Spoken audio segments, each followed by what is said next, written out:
Kumilos na nga ang PBA sa pagpangalap ng mga tao na nasa loob mismo ng hallway para sa kanilang investigasyon sa alitan ni Mutaw Tua at Calvin Abueva kasama ang mga asawa nito.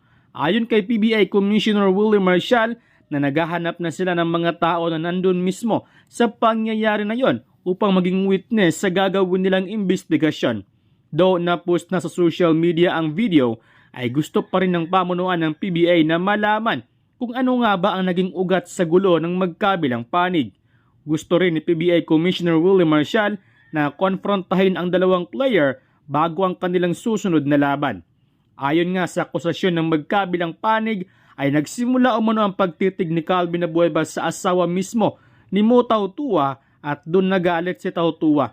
Sa ngayon ay sumailalim pa ang dalawa sa investigasyon kung sino nga ba ang dapat na managot. Samantala, matapos matalo ng SMB ang Magnolia Hotshot ng 2 beses ay hindi nakapagtimpi si Coach Victolero dito kay Calvin Abueva. Ayon kay Coach Victolero na kailangan ni Abueva na limitahan ang fouls at kontrolin ang kanyang emotion. Ayon kay Victolero na gusto mo niyang kausapin si Abueva dahil nalalagay na sa alanganin ang team dahil sa mga fouls niya in 2 games.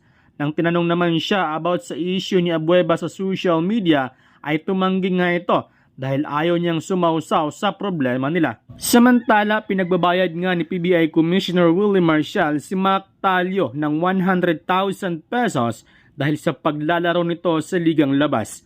Ayon kay Willie Marcial na 5 beses nakapaglaro si Talio sa Sinulog Cup, dapat magbabayad si Talio ng 50,000 pesos per game sa Sinulog. Pero dahil first offense ito ni Talio at nagsorry naman ito, ay 100,000 pesos na lamang ang hiningi ng PBA. Pero kung maulit-uli ang ginawa ni Talio, ay mas malaking penalty ang kanyang mababayaran. Pero inamin ni PBA Commissioner Willie Marcial na in regarding sa contract termination, ay ang Converge na mismo ang magdesisyon sa ganyang bagay. Matapos kay Talio, sunod namang haharap kay Willie Marcial si Chris Lalata dahil sa ligang labas. While as of now, wala pang inilabas na desisyon ang Converge dito kay Mac Talio.